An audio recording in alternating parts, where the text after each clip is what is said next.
authors. I'm Joanne Morrell, children's and young adult fiction writer and author of short non-fiction for authors. Thanks for joining me for the Hybrid Author podcast, sharing interviews from industry professionals to help you forge a career as a hybrid author, both independently and traditionally publishing your books. You can get the show notes for each episode and sign up for your free author pass over at the Hybrid Author website to discover your writing process, get tips on how to publish productively, and get comfortable promoting your books at www.hybridauthor.com.au. Let's crack on with the episode.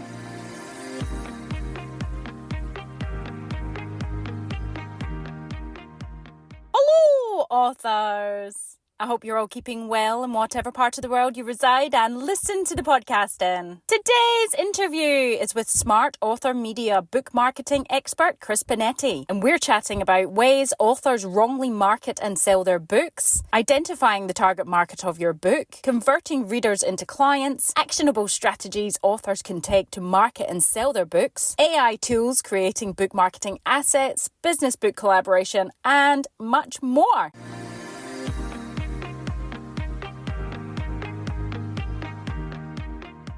So in my author adventure this week, I am pre-recording this intro, outro, and pre-recording this author adventure, which usually I record on the day I release the podcast. But I am going away to a caravan trip with my family in Lancelin. I'm going with a girlfriend and some of her friends, and obviously with my kids. And as this podcast goes out, I will have been there for a few days and probably enjoying myself. So yeah, I had to pre-record this while I was away. So yeah, I don't plan on probably doing much writing while I'm away on this family trip. I'm taking books with me, so hopefully lots of reading. And if I get any inspiration, then I will do some writing, or at least make a note anyway. Leading up to this trip, I obviously was getting my work in order, so making sure the podcast would be ready to go and upload. I have got many podcast episodes next week. I think I'm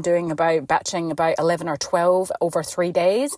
So I've had to get questions prepared for that, and generally I send a week beforehand, so I've had to get that all in order. And when I come back, it's going to be absolute mayhem, just stuck into my YA fiction novel, which, as I said, I've got a deadline of April 30 to be getting that done. So it's all go, and it's definitely how I work best. I've always found that when things need to be done, it's a case of I just get them done. I'm noticing I don't really work well to structure. If you're an avid listener of the podcast, you'll probably laugh and think, oh, she's just realizing that again.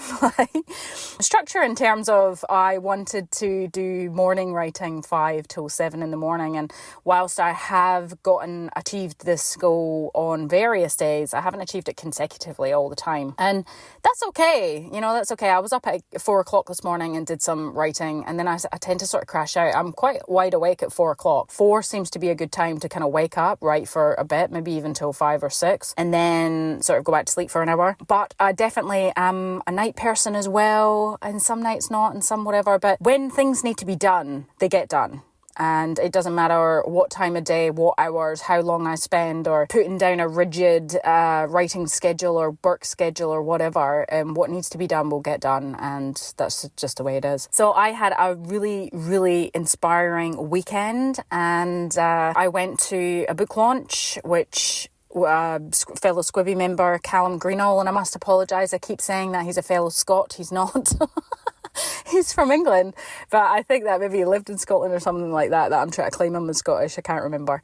But yeah, and it was done at the State Library in Perth, and as I said, Writing WA are putting on these book launches for their members, and it's fantastic. Callum had the theatre that is there, and very young picture books, so there was lots of little kids, and he had like a big presentation on there, and I mean something like that normally would cost an absolute fortune. So I was speaking to the head of Writing WA, Will Yemen, and he was just saying it was going really well, and that's something that they could give back to their members. And yeah, so it was good to go and see. And Callum is an indie author. He collaborates with an illustrator over in Britain, and the books that they've made are just fantastic. Really, really good quality, nice bright pictures, and the words are obviously all rhyming and very quirky and nice, and the characters are cute, and it's just a really well-made product. So it was very good to go and support a newish author and new Squibby member. From there, I wanted to go to Fremantle and check out the secondhand bookstores, but I ended up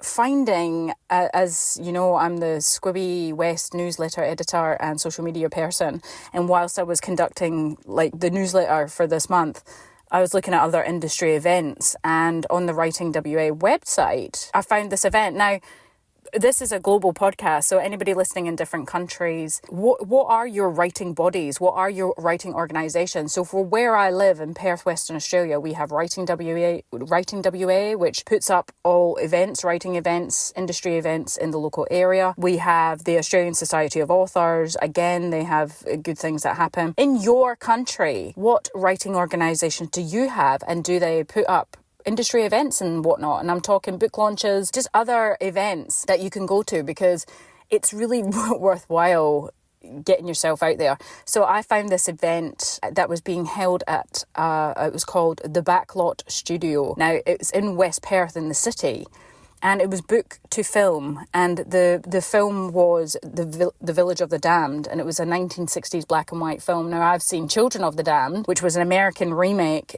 with Kirstie Alley and Christopher Reeves, both dead now, and it's a horror sci-fi movie, these demon children with freaky eyes that take over a village, and so I was right up my street. I thought I would love to go and see this, and this place I didn't even know existed, and it's like one of a kind. It was so cool. It's like a screening room, but they had obviously presentation after it, and they had a big massive mural of Heath Ledger as the Joker as well, which I forgot to take a picture of. But it was really, for myself who has an interest in writing TV and film scripts and adapting my work for film and TV, and this is something that I learned at uni also, these are the kind of events that I want to start getting myself along to, because I'm very well known in the book industry. I've been around in an active literary scene for many years now. This is where I want to sort of venture off to. So I met a guy, again, I'm not the best with names. There was lots of people who's sort of the organizer, and he was a writer for Neighbours, the soap opera, for 20 years. So even then, it's such a great networking event, and was chatting away, and basically there was a bar, so I grabbed a beer, and then we went through to the screening room, which is obviously like a cinema and very lovely and comfortable, and we watched the movie, the black and white Village of the Damned movie from 1960, which was set in Britain, and it was actually really well done for that era, and it was good. And then after it finished, the two presenters, unfortunately again their names evade me, and I should have all this notes in front of me, but I just wing these author intros and all this sort of stuff. They did a discussion about the book. So the book was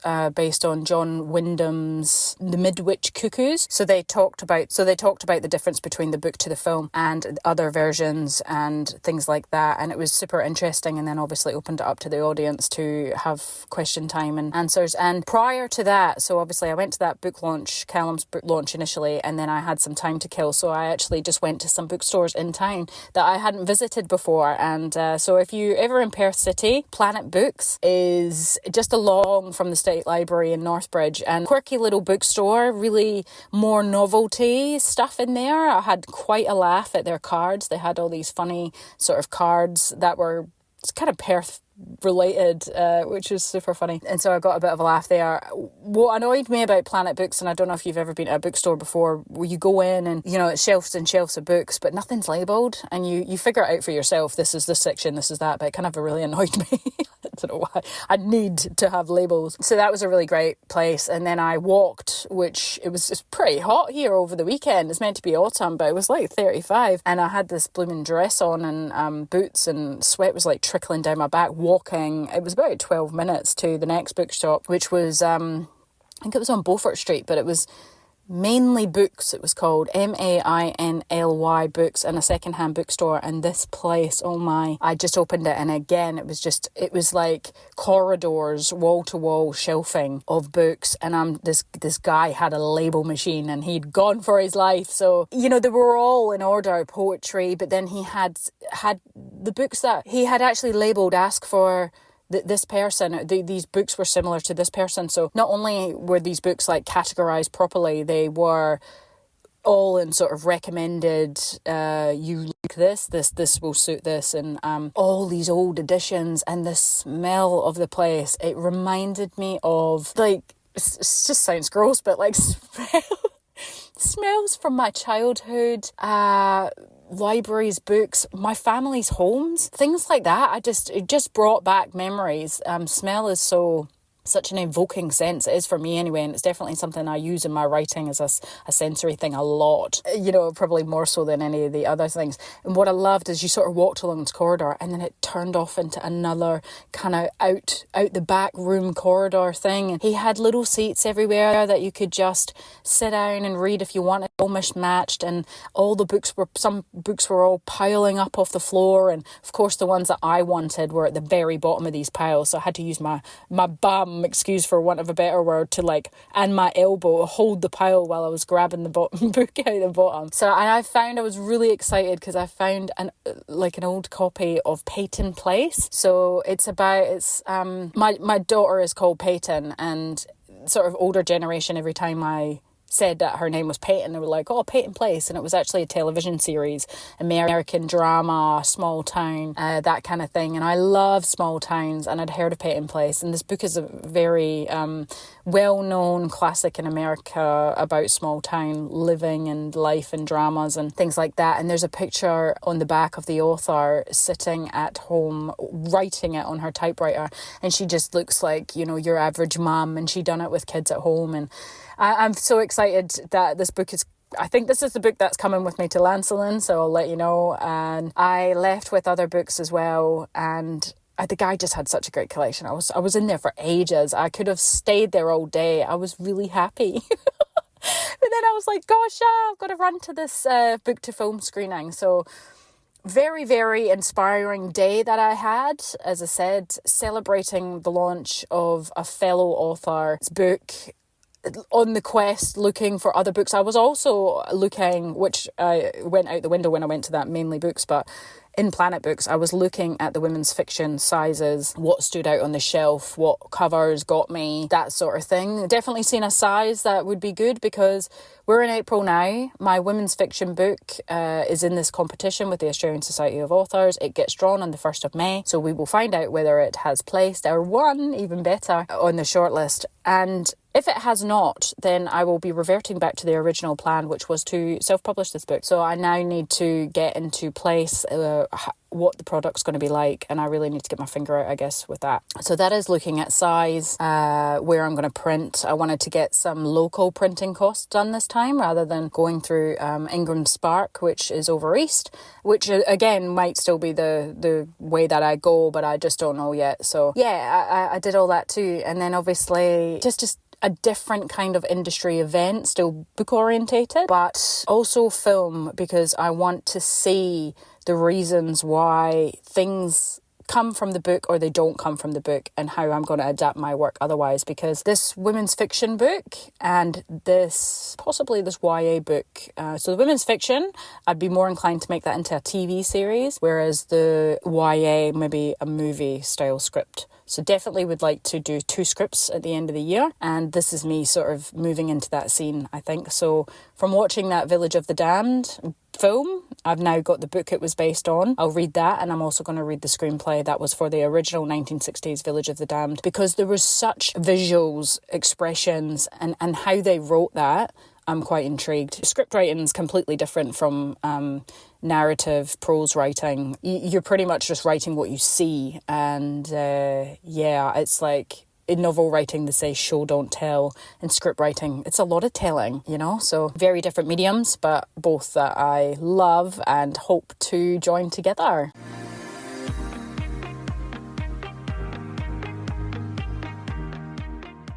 So if you love the podcast or any of the episodes has helped you further in your author career, you can now pay it forward by buying me a coffee over at buymeacoffee.com/thehybridauthor. Let's all support each other.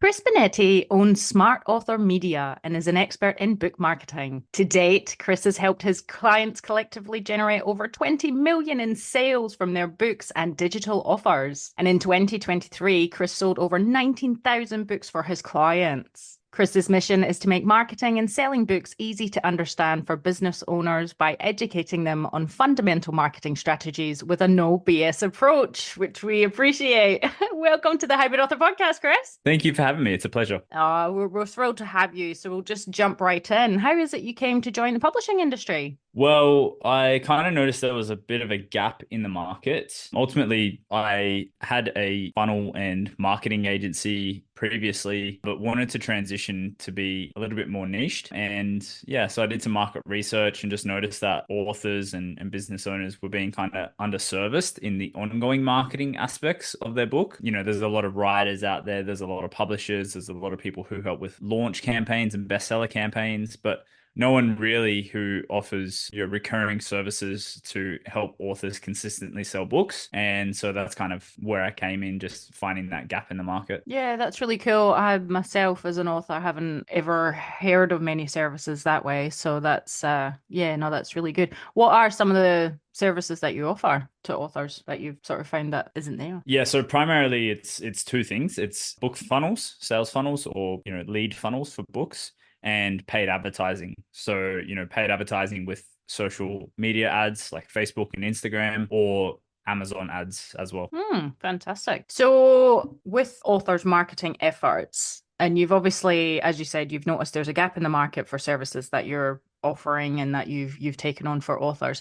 Did you notice when you noticed that as well, the way that authors go about sort of marketing and selling their books and promoting themselves? Have you noticed things that authors can get wrong trying to market and sell their books? Because it's quite hard as an author myself. There's so many sides to it, and marketing is what a lot of authors hate the most, I guess, because they're writers at the end of the day and not marketers. But then especially, I guess we're talking about the self-published market here, because I would imagine traditional published authors, they can promote themselves and market their books, but I don't think they actively go out and spend money on trying to promote it because they've got that traditional publishing house behind them. Is that right? Do you work with Yes, both? that's primarily self-published or hybrid published, where they are technically self-published. But yeah, certainly I don't think anything's necessarily wrong. I just think that there's leveraged approaches and there's not leveraged approaches. There's things that take your time and there's things that take your money. So, I don't think anything is done wrong, and I don't think people should really have that lens. I just think that there's things that take more energy and effort, and there's things that are a little bit more leverage, which is less energy, effort, and time, but do cost money in exchange. So for me, like traditional methods, there's a lot of like pray and spray efforts where people go out and they just like share their book as much as they can in all the communities that they can. And that's obviously manual and,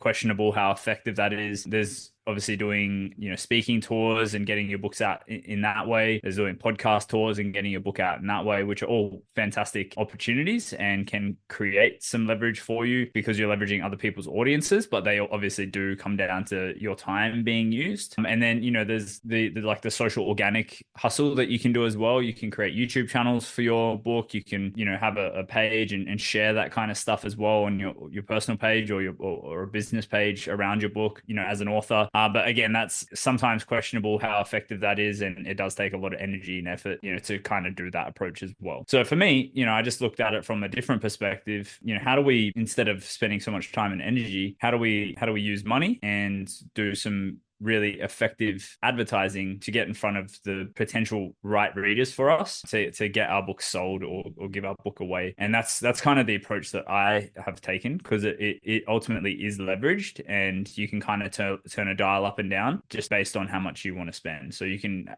sell more books if you want to spend some more money to get those people to buy the books. And the side benefits of what that means for you, and if you have a business, is pretty tremendous. Yeah, and so I guess does that come down to like the paid advertising? Like if you're going to pay more for advertising, then you're maybe going to reap more rewards because it's hitting the right people who want to buy the book. Is that what you mean? Yeah, I mean, well, certainly people can start with smaller budgets, whatever they can kind of afford, and sell books. It's not like you need to spend more to make sure that you're getting in front of the right people. It's, initially you might need to spend some money to do testing and validation. Like when people work with us on a done for you basis, the whole month of first month of advertising is all testing and validation automation, testing different targeting, testing different creatives, different ad copy, even split testing the funnel that we're running ads to, and all of that kind of stuff to just figure out what works for the client and then basically scaling what works. So you do need to start in the beginning and invest some money to start with to find what works for you. But once you do find what works, it's easy for you to kind of put more money into what does work, or just keep it at a nice maintenance level if that's where you're at. So do you think like authors have to, there's quite a few things that come to mind, like as you're speaking, I suppose, from an authorship perspective. I feel like a lot of authors they're reluctant to spend money, I guess, on book marketing initially. Do you think you have to spend money on marketing to get results? No, and that's why I kind of outlined that there's a little bit less leveraged opportunities that you can create for yourself, but they just require more time.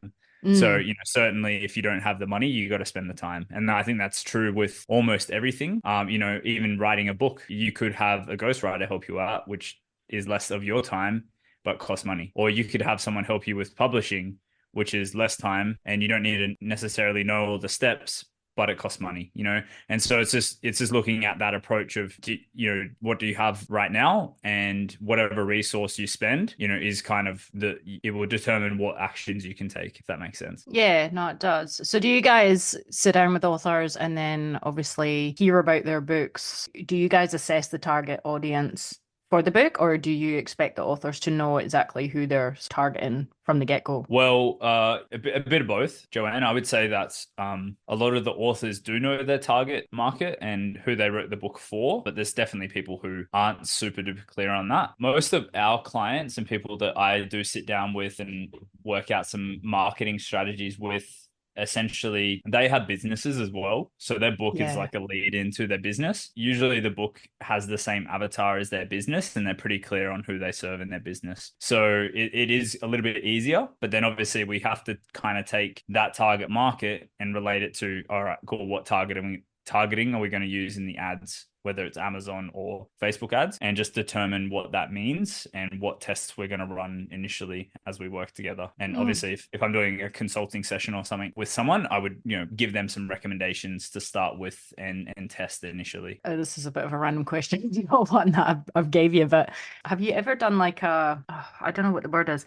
So say I have a nonfiction book, which is freelance writing, quick tips for fast success. And so that is it's like a quick tips book that you just flip ahead, and it talks about like business values and stuff like that. But I no longer have a freelance writing business. And this book is really just for anybody who is looking to freelance writing startup. Have you ever done like I don't think it would be like a cross promotion, but like help authors to get their books to businesses to make like a collaborative exchange? Do you know what I mean? Or not really? Like, so I have a book and there's a business who hasn't got a book. Have you guys ever, like, is that something you guys would maybe ever do? Like merge a book with a business? Oh, I see. So like as like like a joint venture kind of thing, like Something like that. you Yeah. bring someone So else's book to a business so they can use it like as a I th- lead yeah, tool. yeah, yeah, and they don't like so they haven't necessarily written the book, but my book might serve their business for whatever reason. I haven't, but that's an interesting It perspective. is I a guess little it's not bit, isn't really it? too different to licensing. So actually, it's funny you say that, because do you know Mike Michalowicz? No. Okay, so he's written some pretty popular business books. One's called Profit First, as an example, and he actually licenses the Profit First system and strategy, and people can pay him like 25 grand or something to license his book name Okay. and the process that Profit First outlines, and they can kind of tweak it for their own business. And so they ultimately, there's one out there for trades businesses in Australia, like tradies. And so it's like literally called Profit First for tradies, and they literally license that from Mike so that they have the rights to use it. And then now they've got a custom book that is with Mike's strategy or methodologies, but they've tweaked it around this specific niche, and they can market it. So That's yeah, cool. certainly I think there's an opportunity for licensing if it makes sense. But even just going to a business that you think might be able to beneficially use this. Hmm. Books are the best lead gen asset in the world to me, so it would make sense to kind of put it out and put it in front of a business that could utilize it. Yeah, no, it makes sense. It's something that I've been just while I've got you and just wanted to ask something I've sort of been thinking about because I'm no longer kind of running a freelance writing business, but I have this book and I know it's really helpful. And I just thought, oh, like thinking of bulk sales and selling it on a bigger scale, maybe to a business to be able to do some sort of cross collaboration thing that would help it sell whatever they're selling and vice Mm. versa. So yeah. Well, anyway, what are some of these actionable strategies authors can take to market and sell their books that you guys talk about? Oh, there's lots. I think first and foremost, you definitely have to determine what the outcome is you want to achieve from your book. Are you trying to sell books for the sake of selling books, or do you want it to be an asset that creates leads and opportunities in your business if you have one? I just determine that first, and then second, I would also look at, like, if it is a lead generation tool for you, then what's the kind of method of selling or giving away or getting the book out there, I should say, that you should take. From my perspective, there's a lot of coaches and people who are like kind of newer to business or like smaller revenue numbers, let's just say in the $20,000 a month range, and they have a book already. Someone who's in that range might not have much money to spend on ads.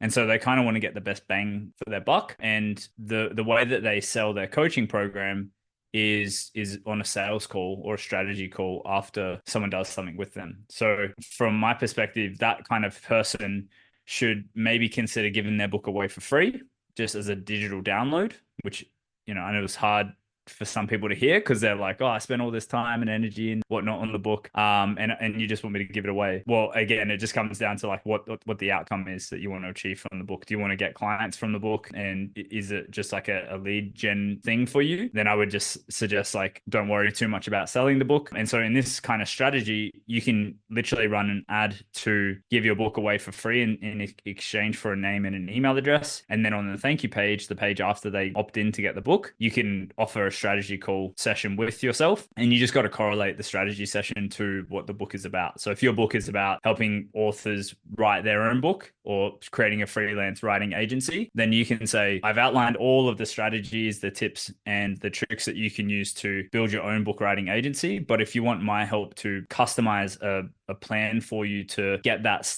up and running in the next 14 to 30 days, then book a strategy session with me below, and we can talk through what that means for you and how we can implement that for you starting today, so that you don't have to do everything yourself from the book. Like, you don't have to go through the book, you don't have to read all the things and then figure it out yourself. Like, I'm here to give you that resource right now. And then that obviously creates an opportunity for you with that sort of business to sell them on a service or an offer around that right away, instead of them having to go through the book, realize that they need Joanne's help and all of that kind of stuff potentially. So that's kind of the approach I would take if someone has like a smaller business and doesn't have much money on ads. Because what we've seen is when we give a book away for free in that manner, it's actually about 10 times the volume of leads that come through, which is essentially 10 times more opportunity for people seeing your strategy offer, which is really what we want at the end of the day, because that getting as many people on those and converting those people into clients on a coaching basis or a done for you basis is really what's going to create the most opportunity for you. But definitely, if there's other modalities and it's not strategy call, if you've got like other super duper high ticket things, if you've already got a pretty established business and you're okay spending a little bit more on the front end to get someone to buy your book,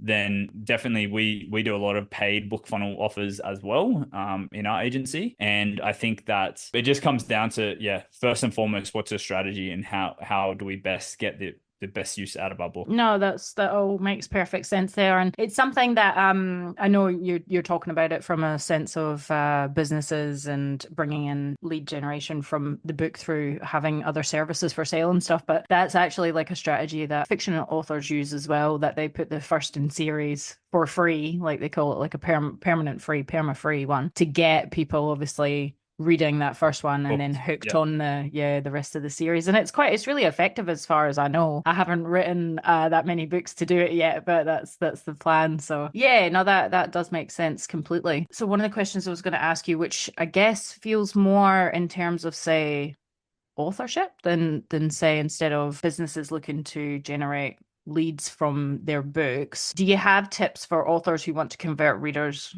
into clients? Yeah, definitely. Would you like to share them? So if you want to convert readers into clients, I think it just comes back to like, what's the next step? What's the actual mechanism for getting people to become clients? So is it a strategy session? Is it a webinar? Is it a video sales letter? Is it some sort of selling process? What, and identifying what that is. And then conversion happens with follow-up.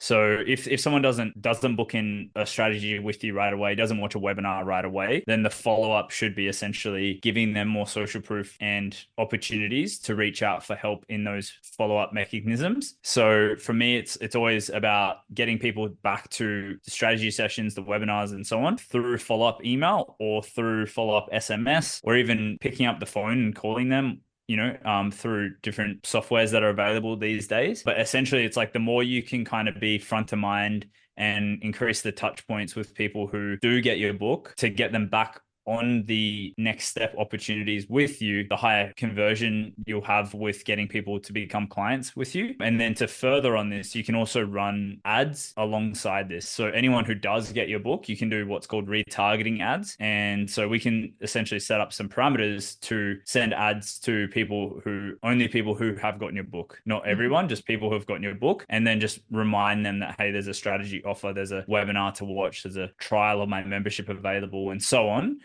So that they can kind of just be top of mind on what you have available for them, so that they can reach out and get help. And then lastly, obviously your book should have call to actions if it is that type of book, to let someone know what the next steps are to working with you. And so like towards the end of the book, you would have like, if you want more help with XYZ, then go to this URL or scan this QR code and book a strategy session with me, or watch this free training, or whatever it is, which is again the mechanism to get someone to create an opportunity with you and then become a client potentially. Cool. And can you have more? Would you say you can have more than one book working for you as lead generation, or does that just get a bit messy with like the different types of people coming through? I suppose it depends on the type of business, Yeah, no, I think it is fine. Like, as long as they all are congruent with the business. The issue that comes up is like, if someone starts writing a book to, attract different types of audiences and things like that, and then they don't focus on making sure that the book aligns with the business offerings, then even if you do get leads on a strategy session,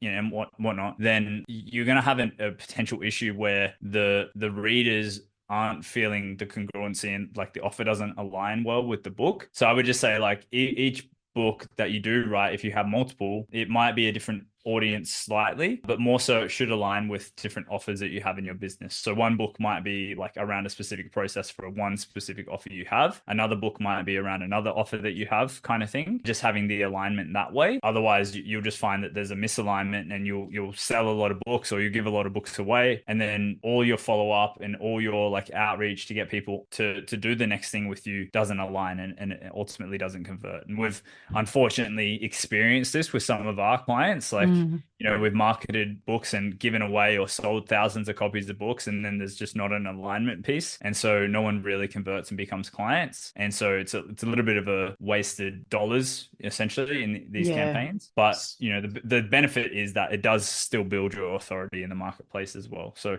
whilst it didn't necessarily have a direct impact, there was still some side benefits to the campaigns. Yeah. What do you think comes first for most people? Is it like the business and then the book, or do people write books and then build their business off that book? I think or is it both? more, yeah, well, I like the people who have businesses first approach, but definitely people launch books to build businesses. And there's probably hundreds, if not thousands, of case studies of that being effective. It's just I would rather the opposite approach, because to me, I don't know, I'm a very tactical person, so I want to like really prove my expertise in a specific avenue, and then write a book around my methodologies, not like just kind of come out with something and then have the business built off of that, if that makes sense. Yeah, it does. I suppose when people start a business, they know what they're doing and the services they're offering and what they stand for. And then I guess the book is the extension of that. Whereas I guess, yeah, starting off with a book, you might be a bit unsure or unclear of which path you're going down, I suppose. Yeah, like with Smart Author Media, when we started, I had to figure out so much stuff, and I didn't really know what was going to be effective to advertise books. But now I do. So like after a year and a half or so, nearly 2 years, I could probably write a book around what we do quite well. But certainly a year ago or a year and a half ago or 2 years ago when I started, like I definitely couldn't have done that. Yeah, yeah. Well, my two non-fiction books came out from experience and from doing, and I didn't ever plan to write non-fiction. I started out in children's fiction, and I'm a fiction writer at heart. But the freelance writing one came out from setting up shop as a freelance writer and thinking that I could do that business. Oh, I'll just freelance write and earn the income that way while I built a book business on the side because books is my passion. That's what I want to do. But then that's effectively, I realized right away, geez, well, I'm trying to run two businesses and it's really hard to even just put all your time and effort into one. So Yep. I didn't bother with, I sort of stopped the freelance writing and went out and got like a commercial job that, script writing job that pays me and I have to think about where the work's coming in. But that book I just had learned so much by going out into set up freelance writing and I had all these little tips that you wouldn't otherwise know unless you sort of did. So I did that book, but freelance writing, it's not really part of my business model, I suppose. And my other book in the series is like author fears and how to overcome them. So that's more about the emotional aspects of authorship that I've gone through from writing books and putting myself out there and my work, like self-doubt, all sorts of things. So the two books are sort of completely different experience, well, from like lived experiences. And I almost sort of struggle, like, how am I gonna put them out there together? Because it feels like it's exactly what you're talking about. It's like a mismatched, the audiences are not the same. And I almost feel like, I feel like I shouldn't bother focusing on that freelance writing one and just continue on with the other ones, and feel like my message is probably a bit all over the shop. But it's okay, like it's all a part of learning, and you're obviously passionate about writing. So, if you just use your passion and do that, like I think that the thing is, like, again, like nothing's wrong, it's all a bit of a lesson and a game of figuring out what works and doesn't work. And even in advertising, like we test so much stuff, but nothing's wrong to test, if that makes sense. Yeah. And you don't find what's right unless you do the testing. You go through the hard yards of figuring out what works and doesn't work. Yeah. And I just think that's the beauty about everything, in this space, even books. Like you can just write another book if the first one you wrote, didn't work in the way that you expected. You can just write another book to the series or whatever, to expand upon something, or you can even just start again and try something else. Like there's no harm, no foul. Yeah, that's it. That's why I like the term hybrid, because to me it sort of means not one way of doing things, and it's just try all sorts of different things and incorporate all different things. There's not one way of doing something. So no, absolutely, I agree with you there. And yes, it certainly is just our approach is write the next book, keep writing, write the next book, and I'm sure something will stick. Do you think in terms of marketing, you, as we've said, you sort of need to know what your message is and to a point know your target market? And then when it comes to, I mean, it's obviously different when you're working with a company like yourselves, but knowing where this target market audience hangs out and what your approach is, it's best to go down that marketing avenue. Obviously, I feel like I'm answering my own question rather than like what we're saying, try all these different things to see what sticks. Oh yeah, absolutely. I mean, there's 100% going to be hunches of what is going to be the best opportunity for you to start. From an advertising perspective, I think it comes down to what you want. But if you want to sell books, like Amazon ads are great for selling books. I've just found that certain markets like Australia is almost too small to sell books with ads, and we've tried and not really been very successful. So, if your audience is potentially in America, then running Amazon ads in the American marketplace can be quite lucrative for you, to sell a lot of books for a pretty decent cost per book sold price. But yeah, like you'll definitely have the hunches, and for the most part, like I'd pretty much just stick to two platforms. It's Amazon ads for decent volume and low cost, and primarily the US marketplace, and then Facebook and Instagram, because that pretty much everyone else hangs out on Facebook and Instagram.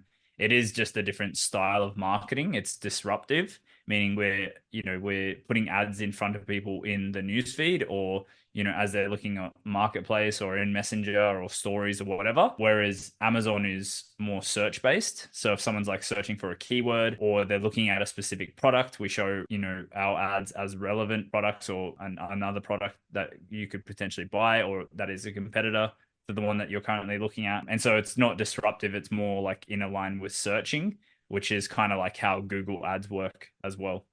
Yeah, and you guys must be pretty excited with all these new AI tools that are on the market, are you? Yeah, we don't use AI too much. We definitely do use AI in certain aspects for creating some book marketing assets. So, I'll use ChatGPT as an example, and we'll kind of create book personas, which essentially is just like giving ChatGPT information about the book and then asking it marketing related questions so it can help us with the content around that.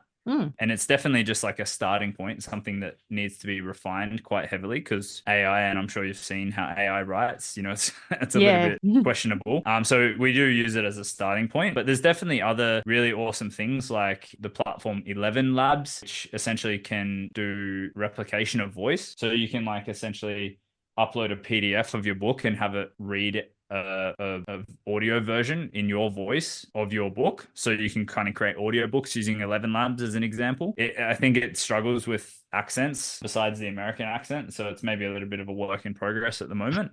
But there's certainly a lot of new interesting tools out in the marketplace that can help you stay leveraged as an author. Yeah, but what you guys are doing sounds great as well, Chris, and congrats on all your success to date. Can you share with us where our listeners can look at everything you guys do? And absolutely, smartauthormedia.com is the best place.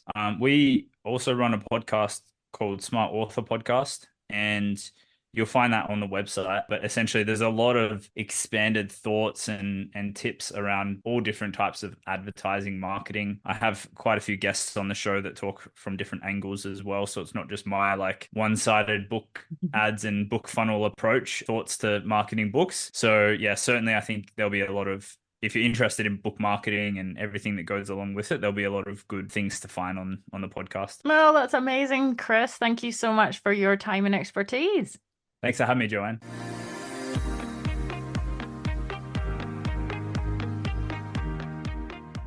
So there you have it, folks. Some actionable marketing strategies from marketing guru Chris Benetti. As you know, marketing for authors can be a fickle function. So if you're looking for a third party to help sell and market your books, you can go and check out Chris and his team. Next time on the Hybrid Author Podcast, we have children's author and autistic ADHDer psychologist Chelsea Luker on using your experiences to connect with your audience. I wish you well in your author adventure this next week. That's it from me. Bye for now.